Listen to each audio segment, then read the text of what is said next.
क्षमता है। अगरतला चिटागांग मार्ग पर अंतर्राष्ट्रीय उड़ानों का संचालन शुरू करने के लिए राज्य सरकार ने 18.85 करोड़ रुपए राशि एयरपोर्ट अथॉरिटी ऑफ इंडिया को दे दी गई है।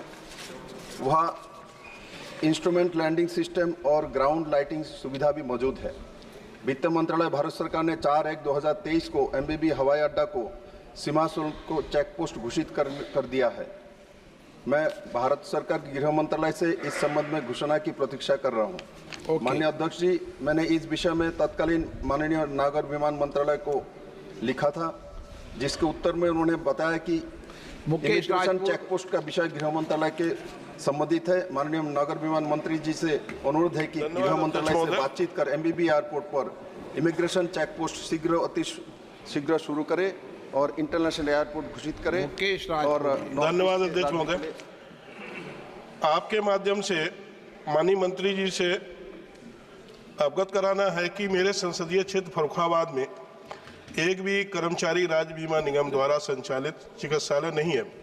महोदय, फर्रुखाबाद जनपद में सैकड़ों की संख्या में भट्टे भी हैं, बीड़ी उद्योग का भी बड़ा काम होता है और साथ साथ में हमारे यहाँ तंबाकू का भी कई गोदामें हैं, कारखाने हैं और इसी के साथ साथ में कपड़ा की ब्लॉक पेंटिंग और जरदोजी का भी बड़े काम होते हैं, जिससे लगभग सैकड़ों की संख्या में, हजारों की संख्या में हमारे यहाँ श्रमिक काम करते हैं, परंतु उनके स्वास्थ्य संबंधी समस्याओं के समाधान के लिए एक भी श्रमिक चिकित्सालय नहीं है।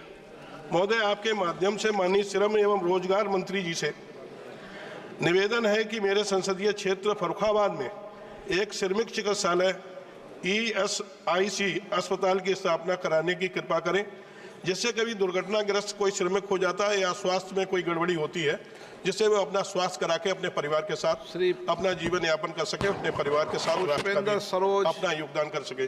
पुष्पेंद्र सरोज। सभापति, धन्यवाद सभापति महोदय, आपने मुझे बोलने का मौका दिया। सर, मैं कौशाम्बी से आता हूं और मैं सबसे पहले उन लोगों की आवाज़ रखना चाहता हूं जिनकी आवाज़ इस सदन में थोड़ी कम उठाई जाती है, हमारे इंडियन फोक आर्ट फेडरेशन लोगों की, हमारे कल्चरल लोगों की। सर, प्रयागराज में NCZCC ऑडिटोरियम है, वो बहुत समय से रेनोवेट हो रहा है। उनकी 3 प्राथमिकताएँ हैं, 3 छोटी मांगें हैं जो मैं मिनिस्टर ऑफ कल्चर के सामने रखना चाहूँगा। सर, एक तो कि वो थोड़ा इंटरवेंशन करके उनका रेनोवेशन प्रोसेस जो है वो स्पीड अप करें, क्योंकि वो बुकिंग्स अपनी नहीं करा पा रहे हैं और अपनी प्रैक्टिस नहीं कर पा रहे हैं। दूसरी उनकी मांग यह है कि उनकी बुकिंग फीस 4 गुना बढ़ाई जा रही है। सर, ये एक प्राथमिकता है क्योंकि 4 गुना उन पे जो भार है वो बहुत ज़्यादा है, तो प्लीज़ इसका संज्ञान लेते हुए उस बुकिंग फ़ी को थोड़ा कम करने का मेरा अनुरोध है। तीसरी उनकी मांग ये है कि जो बुकिंग स्लॉट्स हैं वो 4 से 6 घंटे हैं। वो सर पूरे दिन काम करके आते हैं और शाम का समय उनको मिलता है प्रैक्टिस करने के लिए। तो माननीय मिनिस्टर ऑफ कल्चर इसका संज्ञान लेते हुए हमारे फोक आर्ट फेडरेशन के लोगों से और हमारे जो कल्चरल लोग हैं उनका संरक्षण करते हुए इन 3 प्राथमिकताओं को संज्ञान में लेते हुए उनके टवर्ड्स काम करें। धन्यवाद।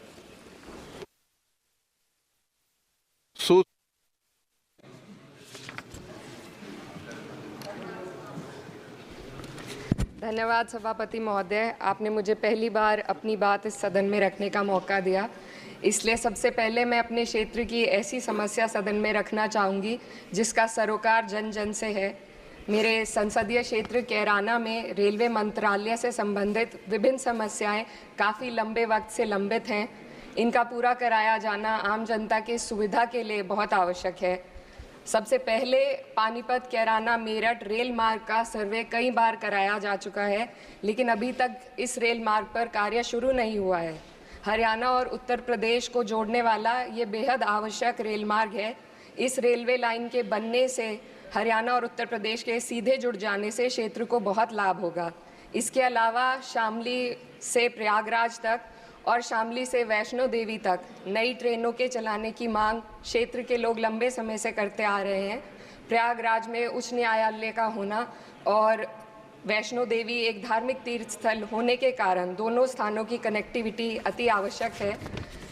अंत में दिल्ली शामली सहारनपुर रेल मार्ग पर स्थित जंधेड़ी फाटक व रामपुर फाटक के ऊपर रेलवे पुलों का निर्माण काफ़ी लंबे समय से अधर में लटका हुआ है, जिसे क्षेत्र की जनता बहुत परेशान है। इन दोनों रेलवे पुलों का निर्माण जल्दी से पूरा कराया जाना भी बेहद ज़रूरी है। तो अध्यक्ष जी, आपके माध्यम से मैं माननीय रेल मंत्री जी से अनुरोध करूंगी कि कैराना संसदीय क्षेत्र की इन रेल मांगों का संज्ञान लेकर जल्द से जल्द निस्तारण कराने की कृपा करें। धन्यवाद। बी मणिकंठ टेगोर। தலைவர் அவர்களே, இன்று தமிழகத்திற்கு நடக்கின்ற அநியாயங்களிலே ஒரு அநியாயத்தை பற்றி பேச உங்கள் முன்னாலே விளைகிறேன். கப்பலூர் டோல்கேட் தொடர்ந்து வரும் கொடுமைகளை பற்றி உங்களிடம் தெரிவிக்க விரும்புகின்றேன். டிசம்பர் 9ஆம் தேதி 2022 இதே அவையிலே இந்த விஷயத்தை பற்றி பேசினேன். டிசம்பர் 22ஆம் தேதி 2022 மாண்புமிகு அமைச்சர் திரு நிதின் கட்கரி அவர்களை சந்தித்து இந்த பிரச்சனை பற்றி பேசினேன். அவர் மார்ச் 23ஆம் வருடம் இதற்காக பதிலும் அளித்தார்.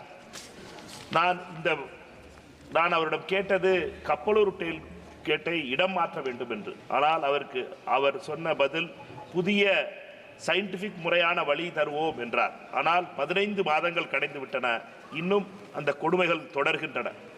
வருகின்ற 30ஆம் தேதி திருமங்கலத்திலே கடையடைப்பு நடக்கப் போகிறது. ஒரு டோல்கேட்டிற்காக ஒரு நகரமே நடந்த கடையெடுப்பு முதல் முறையாக நடைபெறப் போகிறது. பாஜக அரசின் மக்கள் விரோத எதிரான இந்த போராட்டம், நாங்கள் கேட்பது வெறும் 900 வண்டிகளுக்கு 2 கிலோமீட்டர் உபயோகிக்கின்ற இந்த வண்டிகளுக்கு 350 ரூபாய் கட்டணம் வசூலிப்பது எந்த விதத்தில் நியாயம் என்பதை பற்றித்தான். திருமங்கலம் நகர் மற்றும் கப்பலூர் சிப்காட் பகுதியில் உள்ள வாகனங்களுக்கு மட்டும் இந்த விதிவிலக்கு வேண்டும். பாஜக அரசு தமிழகத்திற்கு நியாயம் வழங்க வேண்டும். ஏன் இந்த உரிமைகளை, எங்களுடைய உரிமைகளை வழங்க இந்த அரசு தயங்குகிறது என்று தெரியவில்லை. பாஜக அரசு திருமங்கலத்திற்கு இந்த அநியாயத்தை விளைக்கின்ற இந்த அரசு இதை முடிவு கட்ட வேண்டும் என்று உங்கள் முன்னாலே. अरुण कुमार सागर। अरुण कुमार सागर।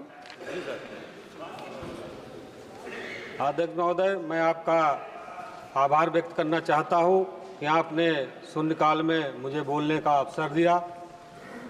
मान्यवर, मैं आदरणीय श्री काशीराम जी, जिन्हें बहुजन नायक और मानवर के नाम से भी जाना जाता है, एक भारतीय राजनीति में और समाज सुधारक थे, जिन्होंने बहुजनों तथा देश में सबसे निचले स्तर पर अछूत समूह सहित पिछड़ी जातियों के उत्थान के लिए कार्य किया। वास्तव में वह एक जमीनी कार्यकर्ता थे, मान्यवर, तथा जिन्होंने सदायगी जीवन व्यतीत करते हुए दलितों के लिए अपना पूरा जीवन समर्पित किया। यह किसी से छिपा नहीं है कि मानवर श्री काशीराम जी ने दलित राजनीति में एक महत्वपूर्ण स्थान बनाया, लेकिन वह राजनीतिक से ज़्यादा देश के दबे कुचले और पिछड़े समाज के उत्थान के लिए सदैव प्रतिबद्ध रहे। मेरा सदन के माध्यम से सरकार से अनुरोध है कि मानवर काशीराम जी के समाज और देश के प्रति योगदान को देखते हुए उन्हें भारत रत्न सम्मानित किए जाने हेतु समुचित कार्रवाई की जाए। मानवर, बहुत बहुत धन्यवाद आपका। सुश्री कंगना रनौत।